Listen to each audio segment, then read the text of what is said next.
Hello and thank you for joining us at the newsroom. We're continuing our coverage of the 2024 national budget. Of course, the national budget was presented on Monday night by the Minister of Finance, Dr. Ashni Singh. That budget totals a massive $1.1 trillion. It's Guyana's first ever trillion-dollar budget. Of course, with such a large budget, of course, you can expect that sectors are seeing significant increases and the government is rolling out new projects and continuing existing projects. Joining me today are three ministers who will delve into their sectors but also share their general thoughts on Budget 2024.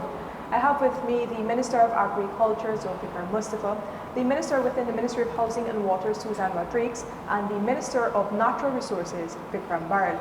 Thank you all for joining me. Thank you. Thank you. Minister Mustafa, I can start with you. The agricultural sector, we saw nearly $100 billion this year. Tell us more about your sector. So first of all, I want to say we have seen massive growth in the agriculture sector last year. The target last year set was 7%, and we have achieved that.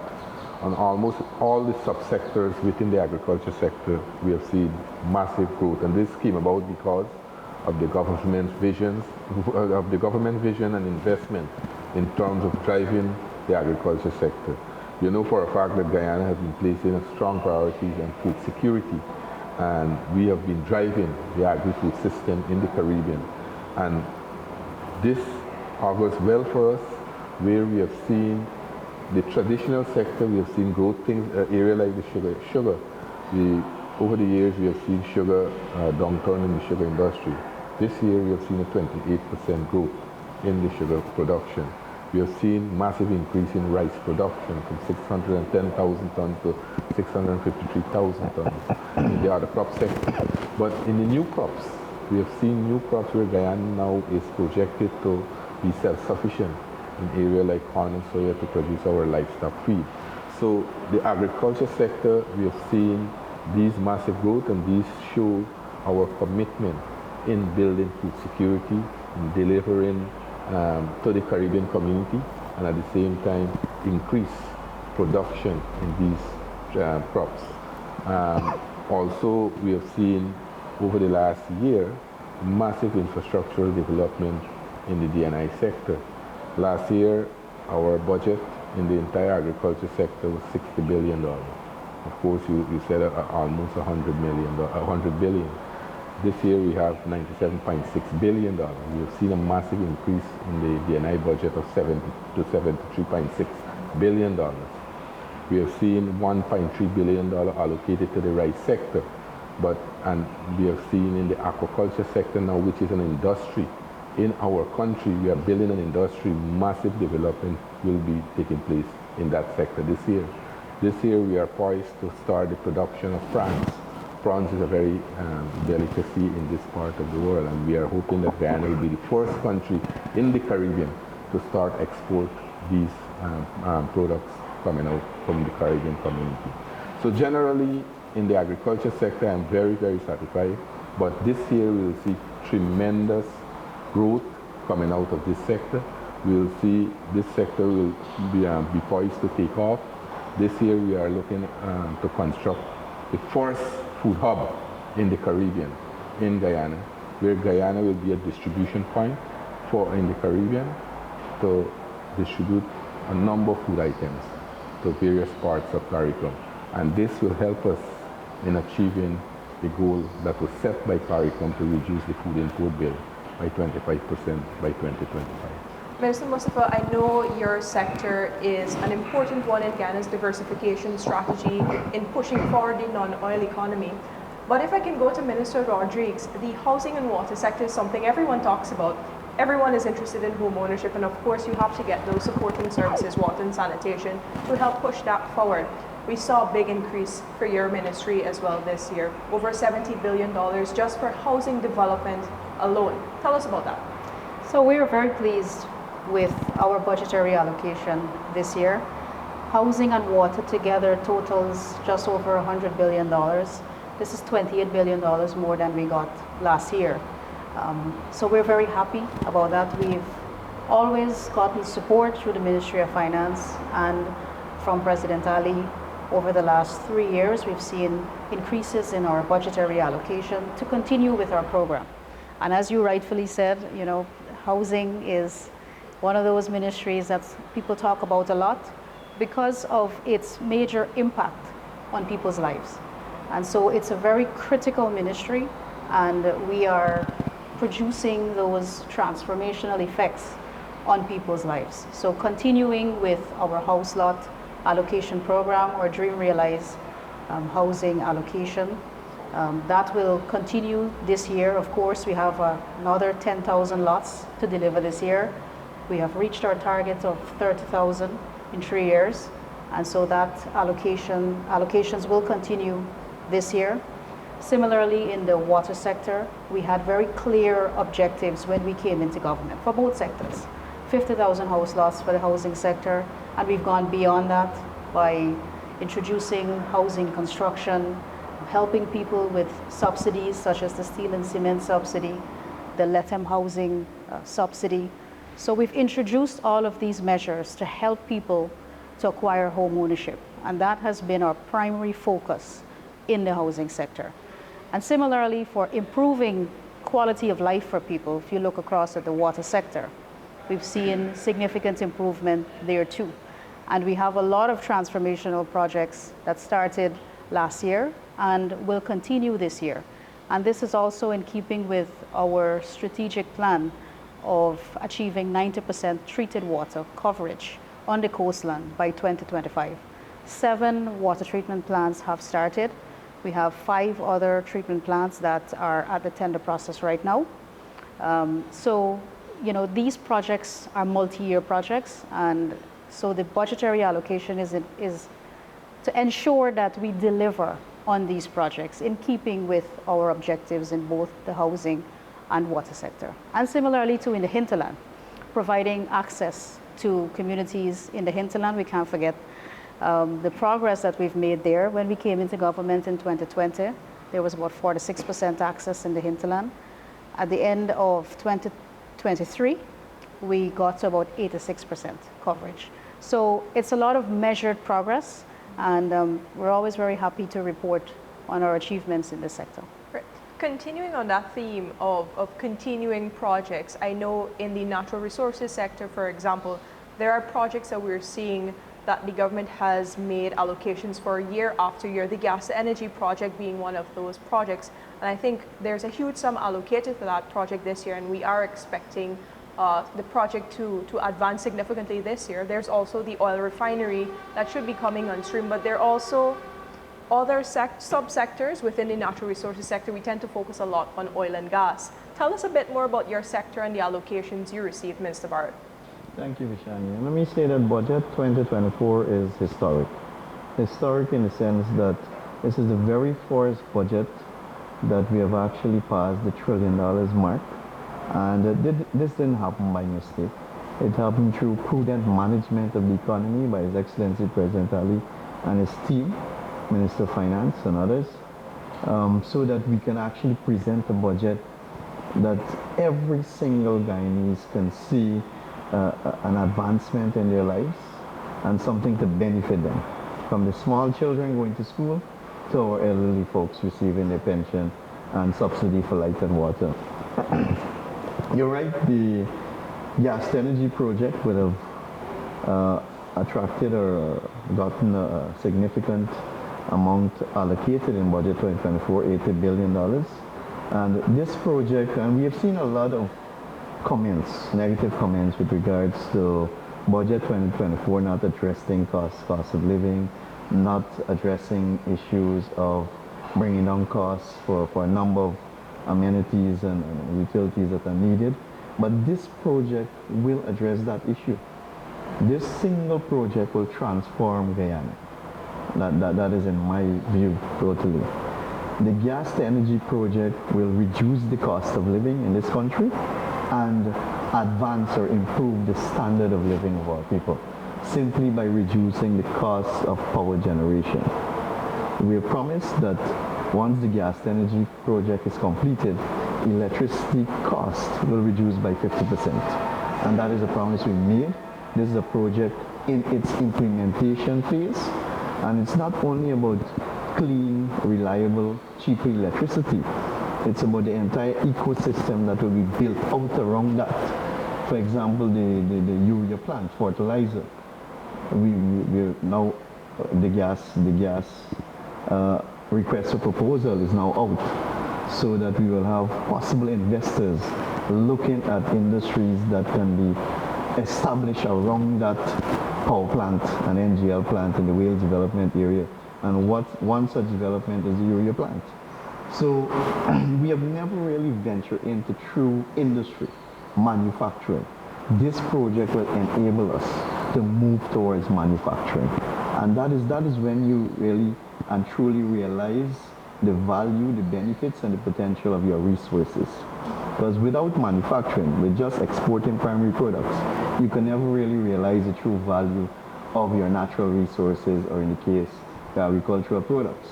And it is because of this, many companies have not chosen Guyana as an investment destination for manufacturing, or farmers cannot go large scale because there is no agro-processing facility in the past, but now it will become possible because of this simple project. So it's not just a project to address the cost and the reliability of electricity generation distribution in Guyana, but it's the entire ecosystem. Now we have the bauxite company in Linden, for example, Bosai. Now we're in talks with them to truly realize the promise that was made when the agreement was signed to set up an alumina plant. But you know, these kind of facilities require a high amount of energy. In the past, it just wasn't possible. The gas to energy project will now make that possible. We're having investors coming to us looking at the gold refinery. It is now possible because of the cheaper power and the availability of power that we will have in a few years from now. Not only from the gas to energy project, but from the Milo Falls hydro project, from the solar farms that are being established. So we will have enough power for industry, for manufacturing. And I think that is key. That is key because it reduces the cost of production. It reduces the cost of goods and services that are supplied to us, taking away that shipping cost and importation, everything, all the costs attached to that. And then it creates a number of opportunities for direct employment, for the provision of goods and services, and for investment directly by local companies. And if I can ask, beyond energy, what are some other significant advancements in your ministry? Well, in the forestry sector, for example, this year we are targeting more value-added industries. Only a few days ago I was in Aichuni, and we would have refurbished and reopened the furniture shop in Aichuni, because we believe that these small communities like Aichuni, like Kukwani, that would have suffered tremendously after Rusal was chased out of that area by the last administration, that we believe that they need economic activities in that area and employment as well. And that is a high productivity area in terms of forest products. So we're going to focus a lot of our energies there in terms of value-added products in the forestry sector. Already we have seen an investor doing the coals. We have seen it packaged nicely in different sizes. That's already on the market. We're going to help him to expand that business. Already we have seen an investor utilizing wood waste to create mulch and other byproducts that we were once importing. If you go to some of the malls now, you will see these things are being imported when we can very well utilize that. So again, it ties back into the whole strategy of not exporting primary products. Move towards value-added, downstream processing, manufacturing. And in that value chain, it creates so many opportunities and employment. In the mining sector, we have seen significant growth in the mining and quarrying sector, for over 42%. However, on the downside, and something that I'm not too pleased about, is the decline in gold production declaration. We have seen a decline in that. And we know gold is the second highest contributor to our GDP. So it's important that the sector remains viable and produces more. And we have already started to take steps to address that. You know, the issue that we had with Troy Resources coming out of production. However, the other large-scale company is now venturing into underground mining for the very first time in the history of our country. There's a very first underground mine that is being created at AGM Aurora Gold Mine now. So their production will increase. In Troy Resources, we are putting 100 Guyanese miners, small miners. We have already allocated claims to them. some of them have already taken up their claims and they started to work. So it's not only about the production, but it's putting people to work. And each operation, we'll have 100 small operations, and if you maybe 3-4 persons will be employed per operation, that's a few hundred people that will gain employment just with that one single venture into our resources. We got the ball rolling when you ventured into your general thoughts on budget 2024. I wanted to open that up to Minister Mustafa and Minister Rodriguez to sort of help us understand how what's happening in your ministry ties into the wider government plan as presented through Budget 2024. Perhaps Minister Mustafa. So if I could just continue where Minister Barrett would have started, and he said that this budget has something for every single Guyanese. And when you look at the opportunities, this budget is a continuation of our plan to improve and bring prosperity to every single Guyanese. And he mentioned some categories, Minister Barrett would have mentioned some categories: school children, the vulnerable group pensioners, people who receive in public assistance, but generally to create jobs and bring opportunities to the ordinary people out there. For example, in the agriculture sector, we have $75 million that is budgeted for aquaculture. This when you translate this translates in the village economy, where you had subsistence farming used to be done. Now we are working with those people in the village economy. When we started out, they used to produce just about 10,000 kilograms of brackish water shrimp. Now we have been able to increase production in that area to about approximately 90,000 kilograms monthly now. Now you have that money translate directly to the village economy. In the sugar industry, when $6 billion is allocated to the sugar industry, we brought back into operation Rose Hall Estate. When Rose Hall Estate was closed, the entire community suffered. You had families who were broken up. You have a lot of people had to give up basic services because utility bill they were unable to pay. Now you're seeing back the light in that village economy. You're seeing back where not only where sugar workers are working and they are now earning to support their families, but you have the indirect benefits coming from the sugar industry in places like Kanji, because without sugar in Kanji and surrounding area, you can have no other economic activity. So directly you are seeing these investments being translated into the benefit of the village economy and the ordinary persons up there. For example, when we talk about agriculture, we talk about mining, or we talk about housing and other sectors. But when the government take out the taxes and fuel, immediately every single person will benefit. Almost $40 billion going back into the pockets of ordinary people out there.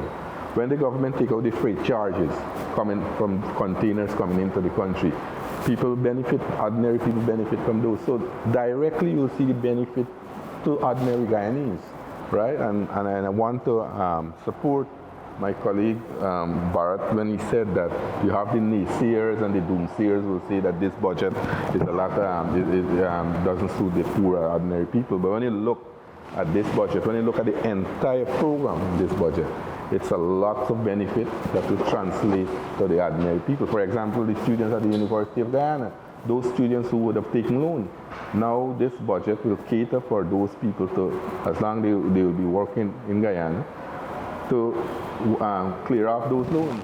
So that is direct benefit to ordinary Guyanese. School children will be given $40 plus $5,000, $45,000 in school uniform vouchers and cash grant. Direct benefit to the families there. Public assistance from $16,000 to $19,000. When we took over in 2020, it was $9,000, right? Old age pension increase. So you could see there will be massive transformation in the lives of Guyanese and the ordinary people out there. Mr. Rodriguez, I know Minister Mustafa went straight into the measures and he got that ball rolling, but, Yeah. but what can you tell us? No, so picking up, and he's exactly right. So picking up right where Minister Mustafa left off. I think what is escaping a lot of people is that a lot of the measures that we put in place in 2020, 2021, 2022, 2023, they are still in place. So we still have to fund the measures that were put in place in the last 4 budgets. That still remains. And now we have added additional measures. So that contributes to the increase in the budget. And despite or in spite of the increase in the budget, I still believe that the budget is very disciplined. Disciplined in the sense that these are capital expenditures. It's not on the recurrent side. So all of these projects that we are investing in now will contribute to the overall improvement and the standard of living for every single Guyanese. And it stretches across every single sector. The budget also demonstrates commitment on behalf of the People's Progressive Party civic government. Commitment to the objectives that we set out to achieve in 2020 when we took office.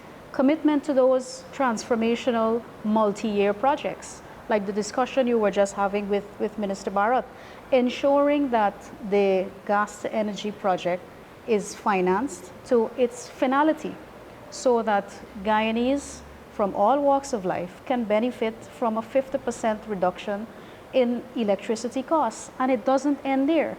It will attract investors, manufacturing will increase, and so many more opportunities will be open to Guyanese. In the housing sector, apart from creating house lots, we've created employment for thousands of people. Small-scale contractors are now large-scale contractors or medium-scale contractors because they've invested in equipment. There is enough work for people to get that will justify that investment. We're looking for labor. So the economy is growing and expanding.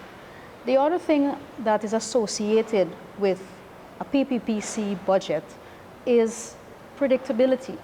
Predictability in the sense that we do not waver as a party or as a government. We have made our commitments crystal clear. We have a social contract with the people of Guyana through our manifesto. And we are ensuring that these allocations are there so that we can achieve our objectives. So we are very predictable in that way. And people need that. When you're looking for leadership, predictability is very important. So there are no surprises. There's no surprise tax on education or no burdensome taxes that are placed on the people, on ordinary people to finance this budget. It's been financed with no new taxes. And so I know the opposition will come to Parliament next week when the debates start to claim that they are a people-centered party. But we have to remind them that a lot of the measures that we have put in place in Budget 2024 and in the previous budgets are people-centered. And you've listened to my colleagues expand on those, the Because We Care grant, removing VAT from electricity and water, on education, making it more affordable. All of these things were imposed during the previous administration. We removed them. And we continue to fund those measures to help people to see real progress in their lives. And I guarantee you, by the completion of these projects, these transformational projects, Guyanese will be very pleased with where they are personally in their lives and where our country is at that time. I didn't mention it before, but I think listening to the 3 ministers speak, the theme emerges and it aligns with the Budget 2024 theme, which is staying the course, building prosperity for all. Of course, as Minister Rodriguez just mentioned, there is a continuation of projects and programs that have been implemented. However, Minister Barrett, I wanted to ask you, Guyana is grappling with labor shortages. How responsive would you say is Budget 2024 to sort of curbing that problem? So before I come to your question directly, Vishani, let me just say, as I was listening to my colleague, I remember a little story that I always used to ask my students when I was in the teaching profession. Would you prefer to wake up tomorrow morning and to change $100 US for 20,000 Guyana dollars or 30,000 Guyana dollars? And most of the time the answer is 30,000 Guyana dollars because it means more money. But what if you have more money, but the value of the money decreases? And what you could have purchased with 20,000 is way more than the amount that you can purchase with the $30,000. The students, I can excuse them, but the opposition, I cannot excuse them. Because their policy, and they were in government for 5 years, they give salary increases, but it was like the thieves in the night. They give with one hand and they take back with the other hand, introducing over 200 taxes, increasing or increase or new taxes. The VAT on electricity and water, taking away the subsidy from the elderly, the cash grant from the children. So yes, they would have given a salary increase like we did for years, but they took it back. And there was no planning, no measure, no strategy to reduce the cost of living or to reduce the cost of services by our people. We are doing that. Budget 2024 is doing that. Not to say that we are not increasing disposable income. We recently gave 6.5% increase retroactive. 1 month bonus has been installed for the joint services, plus an additional bonus to them of 25,000 to the pensioners, to the physically challenged. And already Minister of Finance mentioned an increase later this year, which will be retroactive as our government has always done. And speaking of predictability, as Minister Suzanne mentioned, people expect that from us, and we always fulfill. But I've seen this comment from the opposition leader and a few members that, oh, it's an infrastructure-centered budget. But infrastructure is necessary. You know, if we may say building a road now is very essential because almost everybody in the country or in that street can afford to purchase a vehicle or already have a vehicle or more than one. It is because of the prudent management of the economy. So infrastructure and the services that we will provide and the measures in budget will ensure that the cost of getting services in the country is reduced, thereby increasing your disposable income as a Guyanese. Because if you're sending your child to the University of Guyana, then at some point in time you don't have to pay. So it means more income for you. It means as the elderly, if you're going to eye test or your child is going to eye test, we are going to give you part of that money to pay for that test. If you need a spectacle, we are going to give you a voucher of $15,000 to do so. Even the infrastructure is necessary because it reduces time, which is productivity. It reduces the maintenance you do on your vehicle, which saves you money at the same time. And you know, in the past, in some schemes to get into, there's a different price because the road is not in a good condition. Today, almost every single road and every single new housing scheme and old housing scheme is in a better state. So when the criticism it's an infrastructure budget is wrong. Even the 12 hospitals that are being built, it means that before our people were leaving Guyana and go to do specialized surgery overseas, now you can do it right here. Now we can have people coming to Guyana for those surgeries, and you have medical tourism in a way. So it is adding value to people's lives, and is ensuring that the disposable income is available to our people. So it's not only about increasing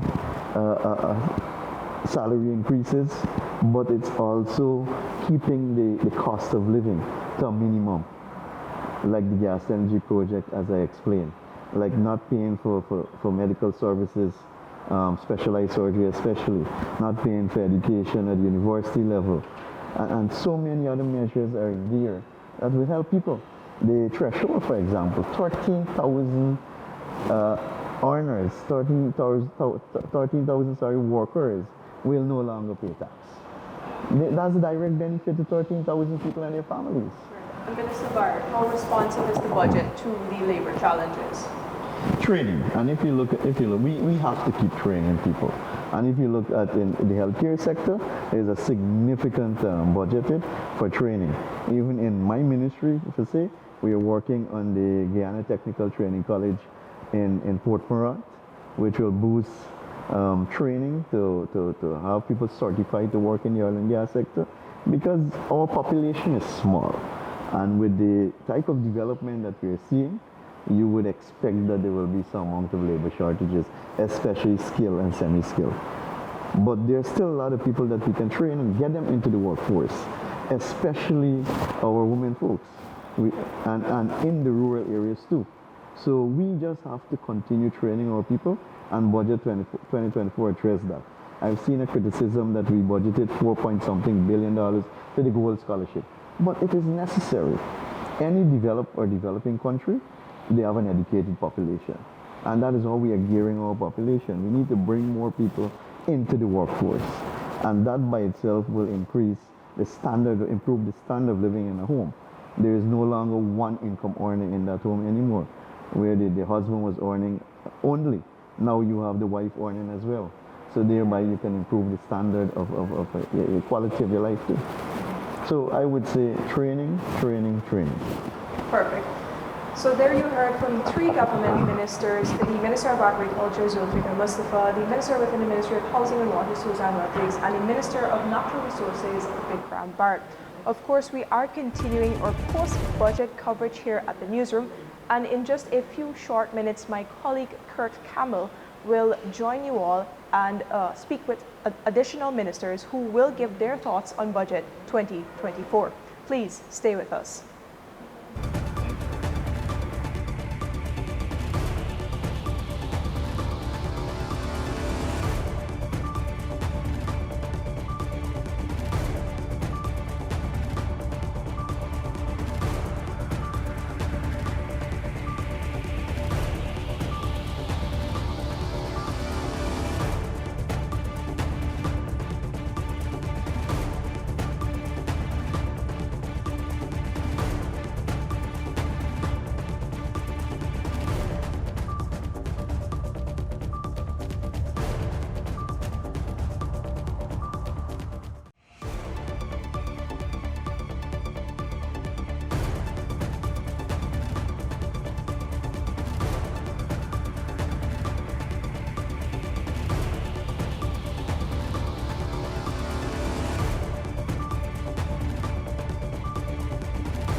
This is the newsroom. We are continuing our live broadcast, a panel discussion with ministers of the government as we assess the details of Budget 2024.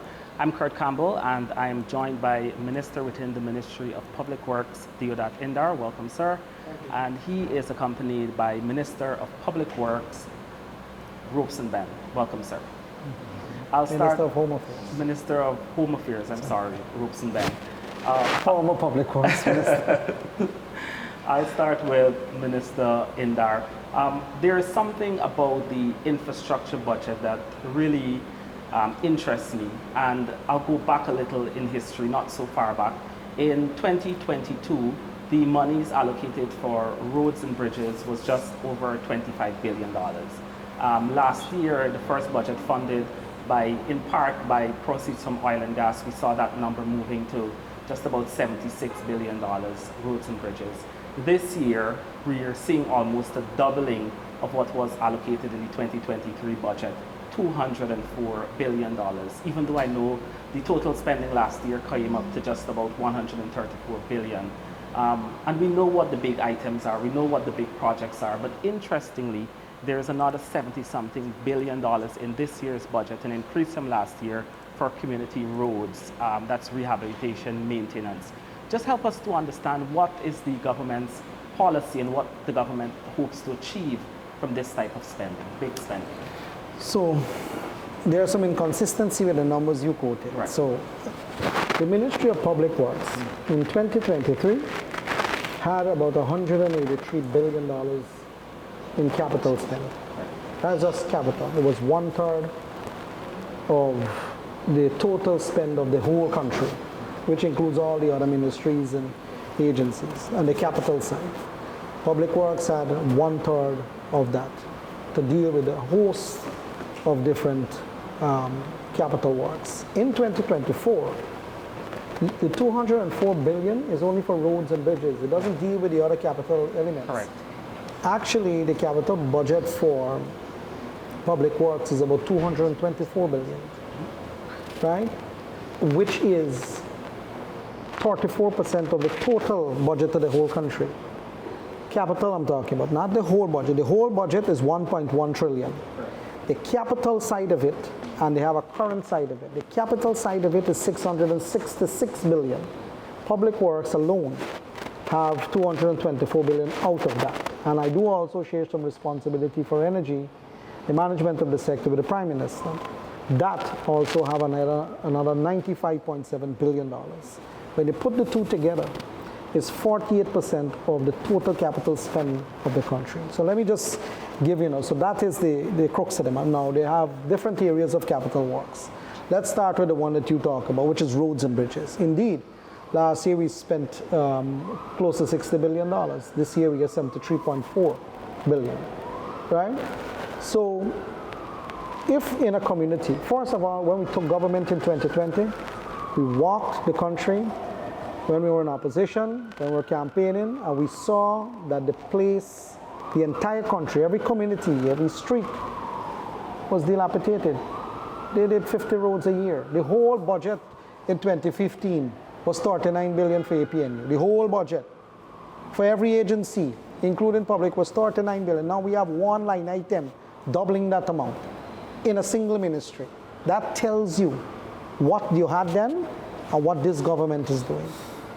Using the same bureaucracy, same machine bureaucracy of procurement, contract administration and management, the same machine bureaucracy, but we are working faster, longer hours, we're working smarter now.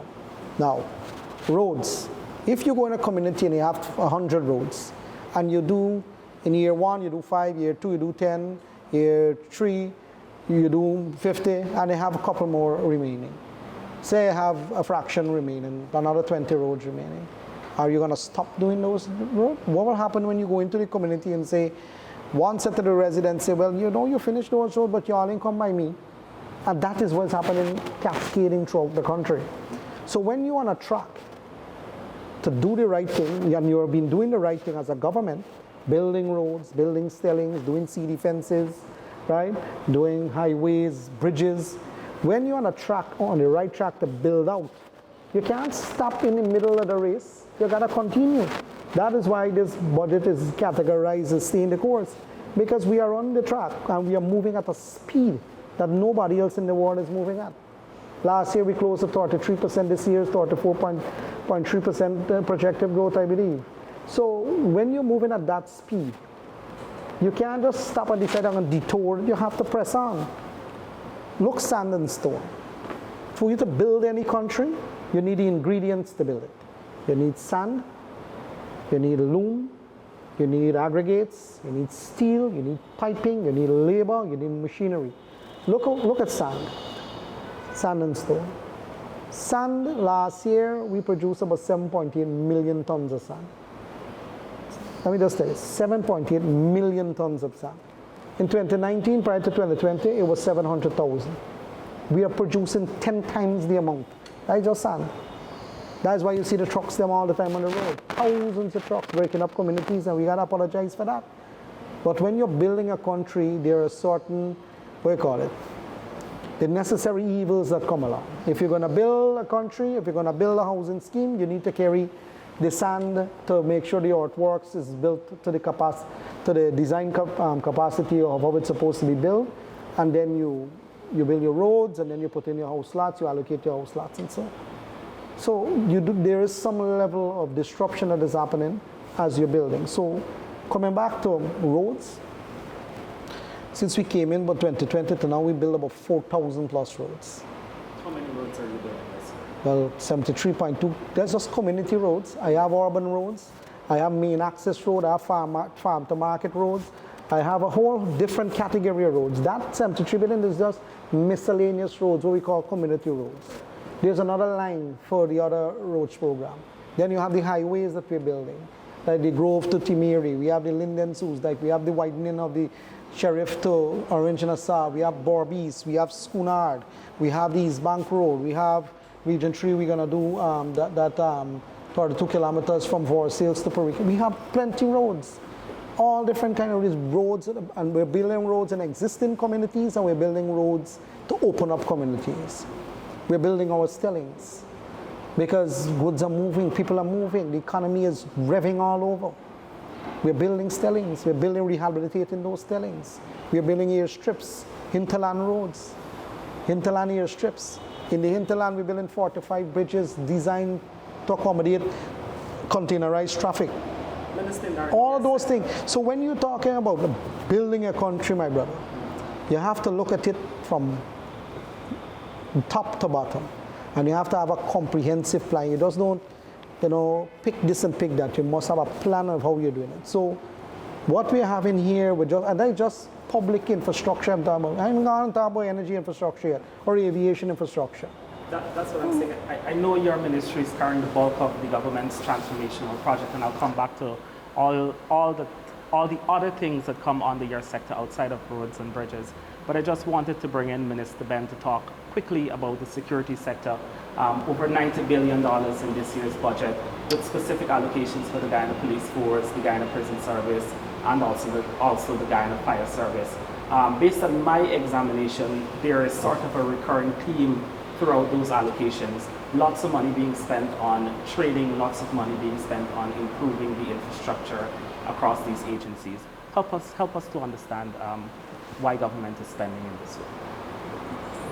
Well, simply put, and thank you for the opportunity. And after hearing Minister Andar speak extensively on the development in physical infrastructure, and given the fact that we are, to put it on a roll in respect of the development which this country needs, and the fact that we have the money and the opportunity and the fiscal space to make the improvements which were delayed in the previous administration, and to take advantage of the resources which are available now to move our country forward. In respect of the security issues, unless we have adequate, efficient security with integrity, development will not be made the best use of. It doesn't matter how much money you put in structures and so on.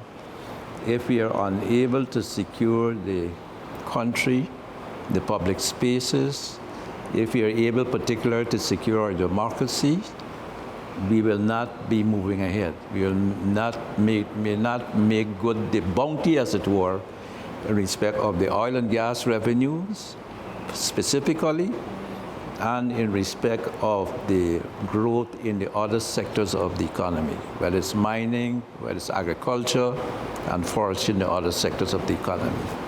So it behooves us to pay attention to the overall question of security. We are aware, of course, on two issues. One, where our democracy was in crisis just before we came into government in 2020. Then we have had to make good the deficit in training, in resources, in equipment, in respect of the security forces. also in restoring confidence in our security forces, in the police, in the fire, and others. And the fact is that our security forces, the police and others, given to by my own experiences at this very place here, were impaired. There was no confidence in it. There was no trust in it. And so we've been working to restore the trust and confidence. We're working in restoring the respect on both sides between the citizens and the police and other units, agencies. And we're working to specifically, or in general sense really, in increasing peace in Guyana.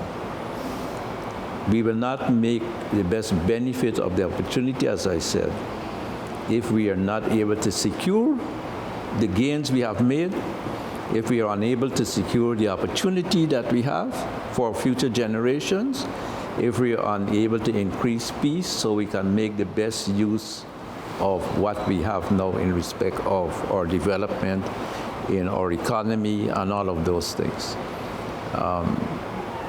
Otherwise, we may look like a wastrel with a lot of money and spend it widely or unwisely, and it will not redound to even current, but certainly not for future benefit of our people. And so that is what our security investment is, what Dr. Ashni Singh presented in terms of the marathon session budget which he presented yesterday, and what we intend to do to continue to make improvements in this sector. There's a lot of room for improvements. We are aware of improvements which ought to be made. We are aware of the fact that now, since we are perhaps more of a target as a result of this seeming newfound wealth, that certain aspects of crime will increase, and that the nature of crime will also increase. New forms of crime will come into being. You already have those, including cybercrime and so on, relating to money laundering and that type of thing. But there are new challenges which we have to step up to be able to deal with in respect of the overall total security for what we have experienced in the past and what we have to look forward to in the future.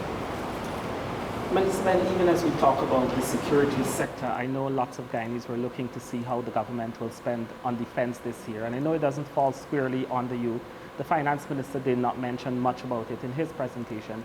What could you tell us about government spending on defense this year? The most I would say as a member of the Defense Board is that we're spending new assets, money on new assets for the defense, Guyana Defense Force, for the maritime sector in relation to that. And in other resorts, we've just had discussions both with the UK and with the United States of America. The Assistant Defense Secretary, Mr. Erickson, came just now, but there's not much that we will want to say more about that at this present time. You talk about how sophisticated crime is becoming, but what about the sophistication in crime fighting? What about the spending on technology to fight crime? Well, you may be aware, just across from where we are, there's a center where we are looking at expanding what we have had in respect of a safe city program to a safe country program. The cameras, the persons who monitor those in respect of identifying crimes as they happen, or even to go back and to check as to what may have occurred, and to elicit information for passing on to those who will act in terms of apprehending persons. The issues in relating to improving our Guyana Forensic Sciences Laboratory. There are issues at the police force itself in relation to the technology they are using and have to use and upgrading in respect of crime fighting. But that said, in relation to specific new technology, there is also the question of improving the issues in relation to the interface, the interrelationship between the police and the public. We've talked about and we want to implement cameras in police stations. We want to be able to set out the basis for a better and more polite, perhaps, engagement between the public and the police as a result of improving questions of trust. And we are working in respect of having resources for the police, more breathalyzers, more body cameras, more means of protecting the police themselves in relation to issues of traffic and interface with the public in general when there are issues, when people have to go on or follow on or turn up at the police stations, rather than getting to this time or the situation where people are actively fighting the police on the road. We want to be out of that type of engagement. We want more empathetic policing. We want for our prison systems too, a more empathetic and humanistic against what we received when we took over the situation in respect of our prisoners. We are buying and putting in place more training and more assets in relation to firefighting and training more and more young people to join the service. And overall, we think we can become more efficacious, not simply in the new buildings and police stations, like the new Brigham Police Center that we are going to build over the next year or so, but it is a quality of person we have trained up, the way in which they perform their duties against how they have been trained, and in respect of the total criminal justice system to have a more empathetic, I'm using that word a lot, empathetic way in which Guyanese relate to each other in relation to the overall question of security.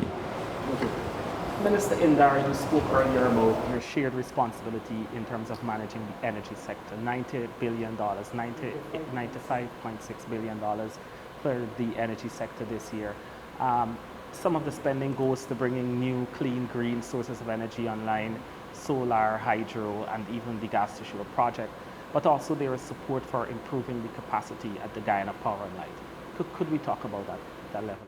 So the power company is our, as I would say, every morning I wake up, everybody had to cross the beer. So every day you have issues. You have issues because the age of the engines, the age of the network, the monitoring, we call a SCADA system that they use to monitor power outage, and so the limitations of that, and human resource issues too. Some management inefficiencies. But each one of these elements that I made mention of are being addressed. With base load capacities, we had to do load shedding last year because we put on about 14,000 new customers on the system. New houses are built, private people are building up their house, they're building warehouse, store yards, new lights are going in, new highways are being built, right? People are putting an AC in their place. Last year in October was the hottest year on record in the history. Since pre-industrial levels, it reached the breaking point close to 1.5 degree above pre-industrial levels in October. It's the highest they had in terms of warmness of the earth. In Guyana, you felt it. People are putting in more ACs in the house. So that is demanding on the system. So if you read the budget as well, you'll see that GPL generated about in 2022 it was 1,030,000 around there megawatt hour. It went up by 14.5%. So we had to generate more power to serve the country, the demand of the country. And there weren't new engines at that time. When you do bring in the big size of engines, you have to do the civil works. It takes long to do that before you put those engines, because some of those engines, like for example, the ones at Gardner Wheeling is 9.3 megawatts. One of those engines weigh about 150 tons. So you gotta, when you put them there, engine work, they vibrate. You gotta put piling. You gotta make sure the civil works is good. So what we have done, because the speed in which you have to implement power supply to deal with demand, we have to buy smaller engines, and you couldn't get them new. Buy some some second-hand ones, but they were certified by Hyundai, and they are now at Columbia, 28.9 megawatts. That will now move us around 204 base load capacity, 204 megawatts. Our peak demand went about 184 last year. We expect it to increase in 2024. Right? The planning is saying around 236 megawatts. Sometime in 2024, you'll get that. So we have to make sure that all of the gaps that are in the supply of base load capacity before the gas to energy 300 megawatts coming in 2025, we have to make sure we deal with that. But base load capacity is not all. The power needs to be evacuated. So you have to build a transmission network, which we are building. A company named Kalapataru out of India has been awarded that contract to build the offtake transmission line, 230,000 volts lines and some 69,000 volts line on Region 3 side to take it to Vridinhoop, from Wales to Vridinhoop. So we have to do the offtake, and then you have to build a new control center for that at Eccles, at Betha-for-Wacton location at Eccles, situated at Eccles. So we have to put that infrastructure, but then you also have about 800 kilometers of secondary transmission line that move 13,800 volts. That terminates to people's houses and their businesses. Some of those posts, you drive around the country, they're slanted. When you go, some of the transformers are old, but everything costs money. So in the budget, there are provisions to change out hundreds of the transformers to make sure that we build the system up. Right now, an MOU is signed with the company out of DR and GPL to assist with that as well too. So what GPL has is a linear grid. So when you have a problem with the demand is more than the supply of power, it becomes unstable.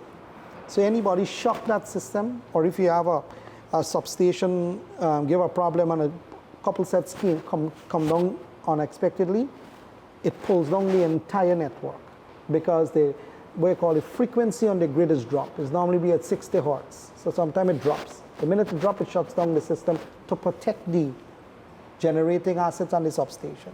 That's why you get these shut down. All of that will be fixed with a 300 megawatts plan. We will stabilize the power between now to then, and we are making sure that we deal with the grid as well. And that money is there to take you to that.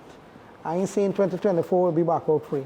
But even before the gas to energy project comes on stream, let's talk about solar and hydro power. I'm coming to that. So the hydro that we are having, we have some mini hydros on Mokomoko, Komo, and Keto. That there are isolated hydros that will deal with those communities. The big one that we put out, which is the 165 megawatts for the Amalia, we had about 22 farms, and that is being in the procurement process now. That should add to the grid, right?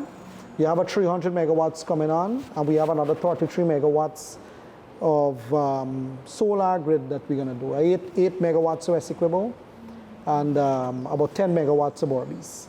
So 33, and then the other lot is coming out for another 11 to go somewhere in the Dakar side for the Linden route. So that will be tied into the grid. We are also looking at other forms of generating, putting energy. We are discussing right now to put solar energy by the highways, running on the reserves to power those highways, so that don't have to come from the grid. We are also putting in the isolated systems like Madia, Letem. We done did Letem already. Madia is going to finish. Bartica, Wakinam, Legwa, and many other, about 20, a whole host of other small communities, mini grid systems. With the Indian fund, about 7.91 million US. I think it went up a little more because they had some price variance. 30,000 individual household solar panels are going. We already sent that in about 280 communities. So that is already in the hands of people. So we are trying to bring access to electricity, not just on the grid, but off grid as well too. So you have a myriad of issues to deal with, but we are addressing each one of those with solution that will have long-term positive impact. Right? The overall thing is that you want to cut the cost of power, which the 300 megawatts plant will do when it comes online. That will make every single business more profitable because energy in the private sector is generated between the cost now of 25 to 36%, somewhere in that range. Depends on if you use LFO or HFO. The cheaper the fuel and the size of the power plant that you have. For manufacturing facilities, people who run malls and so on, they generate their own power for the reliability of it, the sake of that. But it's more expensive for them. When you drop power by half, everybody can jump on back on the grid. So you'll end up with another kind of problem where the 300 megawatts will have to take that new incoming, that Me Too that is going to happen. Everybody's going to come back on the grid because you're going to have stable power and cheaper power. So you're looking at a problem in the future when you bring on that grid and you cut your electricity. It's the same thing we had when we subsidized the fuel. People saw it was cheaper by 9 cents per kilowatt hour, and everybody jumped on the grid. And you had the issue where you couldn't generate enough to supply them. So we've spent some time talking about roads and bridges. We've talked about the energy sector. But quickly, if we could talk about other spendings in your sector, such as on airstrips and stellings and those things that serve So as you people. know, we are looking back at Parika. We have to finish leg one. Leg one continued to be a sore because of the contractor there. It's not finishing the work, and we were working with him as much as can, but it's gone a far way, but it is not completed. Bartica is already contracted. We are looking at some rehabilitation for Supinam. So we're looking at all of the stellings. We're building back the Kingston Good Wharf to deal with the Mahalisha. We're building at Kumaka and Morawana. So we're doing all of the stellings and rehabilitating, building new stellings to deal with what the new economic activities, movement of goods and people non-stop. Because we have to put in more routes too. We have to put in more vessels to move people because people wait for hours, so then they miss the boat and so on because of the activity was going on. So we're dealing with the stellings aspect of it. With maritime sector, we are modernizing that entire sector. The president spoke elaborately about it at the GEICO opening. Transport and harbors itself, that continue to be a service to the people. We don't make money at transport and harbors because it's a charge and it's a consult fund, because we make sure travel is affordable. We don't carry up rates every now and then. And we also give a lot of benefits to farmers, movement of paddy and all of these things. We normally cut the rate during that time for them to move their paddy so that they don't feel the heavy impact of high fuel prices on moving their cargo. So we deal with that sector.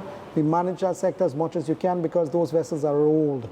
They're old. We have the 2 Chinese one, then we just bought one, the MV Hercules to assist with that. The MV Militia is a new one, but most of that vessel fleet, they're old vessels. The engines are old, but we try to take care of them because they have served the country and they served the sector for a long while.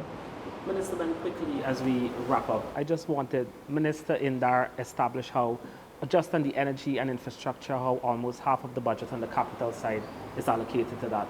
But just help us to understand how spending in all sectors is staying true to what the theme of the budget is in 2024. Well, I think, again, for the first time, the Minister Ashni Singh has presented, in terms of the measures specifically, a wide range of interventions which will go towards improving the life of Guyanese people. I think the simple issues like spectacles for kids, an increase in the Because We Care grant, issues related to persons with disabilities, and so on, the increase in the base tax level, the threshold, and all of those issues. People may not see that impacting on them maybe as much as or as fast as they want it to happen, but I would say the more significant investments are related to, for myself, the questions of security, but also in relation to the infrastructure development. The fact that we can travel more safely, faster, at a safe speed, of course, and we're able to make more journey miles at a safe way, and in places where we would not have gotten to in sufficient time, speaks to remarkable progress and an ease on the way people do business and live their lives. I know at one point, and I could speak for a long time ago, there was no road going into the Rupununi. When there was in fact some kind of road, you took maybe all day to get there. Then when I was at Public Works as minister, we dropped it to 14 hours.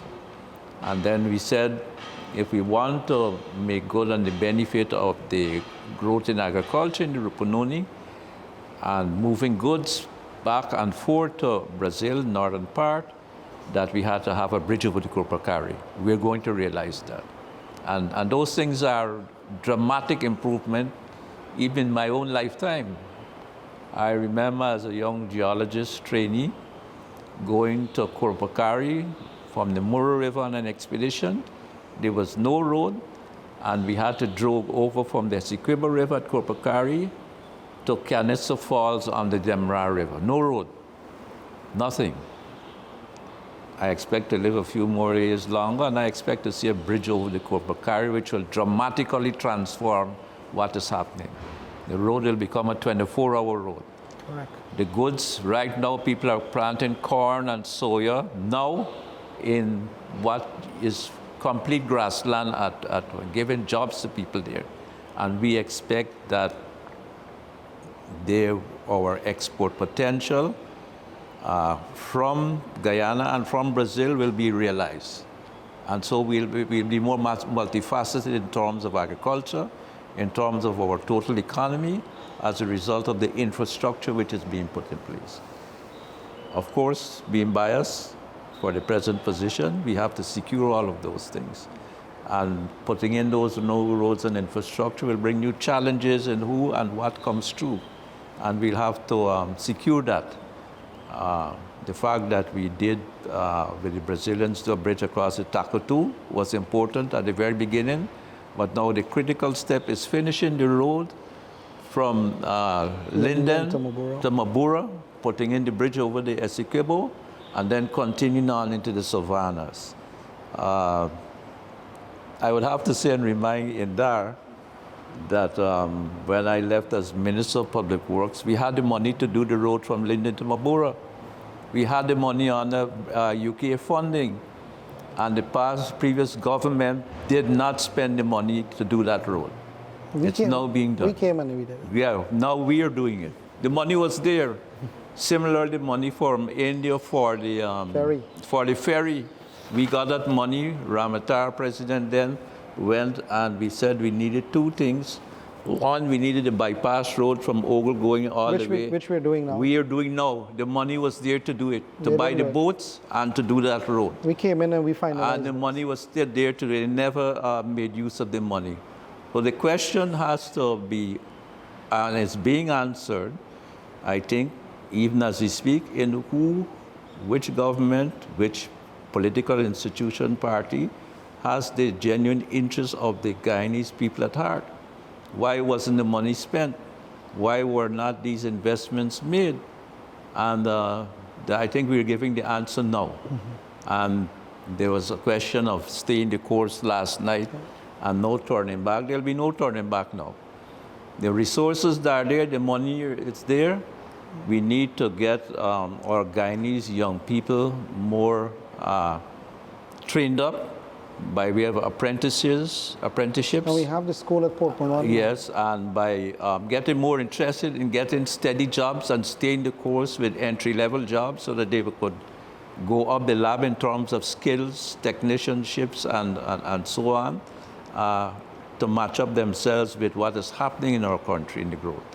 We have a situation where we're still bringing in perhaps too many people to do jobs which Guyanese could perhaps do. But we have to get our young women and men more interested in doing some of the jobs which they wonder when they see people coming from other places to do those jobs. This is of critical importance, or else we will not realize the full potential of the opportunity that is upon us. That is upon us, and that which will be with us for the next 20 or 30 or more years going forward into the future. Staying the course, building prosperity for all. Any closing remarks, Minister? Yeah. So I'm very happy that my colleague, Minister Ben, spoke about the measures in the budget. And if you look at those measures, you'll see that they go directly towards dealing with specific groups in our population that needs the help, whether it's the children, whether it's university students, whether it's farmers, whether it's importers, service providers, specific groups and their target spending to assist those groups of people in our country. I would also like to say that as we build out Guyana, there have to be changing of minds too. If you build a road and a brand new road is there, at least please don't park an old truck or a derelict car or lift sand for 2 months, or don't take care of your carpet in front of your place. If the place is being beautified, you gotta add and do your part. We can't build out a brand new city or fix this city as we've been doing, fixing the roads, doing the desilting, cleaning the drains, building safe spaces all over this country, and then people dump garbage. It doesn't look good. We are at a point in this country where we are the envy of everybody else now. We have the fastest growth rate in the world for 5 years now. We are living in a time when there has never been that before. When the world sees, when they look at the stats, Guyana has the fastest growth rate. And not just growth in numbers. You come on the ground and you see. Let's go, if you know what I say, punt. If you want to go and punt on by Grove area, they're just going to sit for an hour. And you'll see the number of trucks back and forth. It's an indication of activity in the country. Thousands upon thousands of them. Moving back and forth, bringing materials and so on. So, whilst the country is being transformed and the PPPC government is doing everything is humanly possible to do it in the space of time, we as a country too have to work with that, see the good in it, and I listen to those opposition guys in all talk about, oh, if we're going to eat the road, if you don't get the road, you can't eat, because I don't know how they're going to bring all the pumpkin and the bhaji and the bora from the back dam. I don't know how they're going to bring it from the farm and bring it to Border Market or Lenora Market or Parika Market. You gotta come by something. We don't bring it by plane, like how they say we shy paddy with drone. We don't do them thing. We deal with realistic issues, right? So we have to build the infrastructure. Every day in this country, people are coming from all over this world, my brother. When they come in this country, it must reflect what they're reading about the country. It's a good investment destination, but you gotta get planes to come here with competitive ticket prices. You must have hotels to stay in. The service that you receive must be good. You must have an honest taxi driver moving you around. You mustn't see the place always with garbage. We must reflect the people we are to the rest of the world, to when they come here to see us. That means we got to take care of our own business here too. And I believe that the budget deals with the people side of things, it deals with the infrastructure side of things, and it deals with the future as well. Because a lot of the massive projects, like the new Demerara Harbour Bridge, and all the transformative ones, they are now being built out. They are in progress. So you have to make sure you fund it to the end, because we don't leave things hanging, right? We don't leave things hanging. Thank you.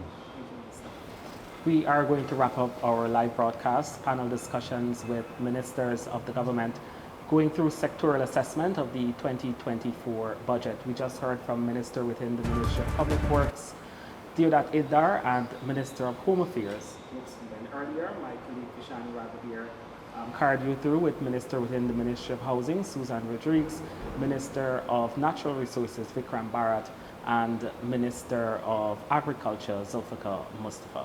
Thank you for joining us. Thank you. Thank you.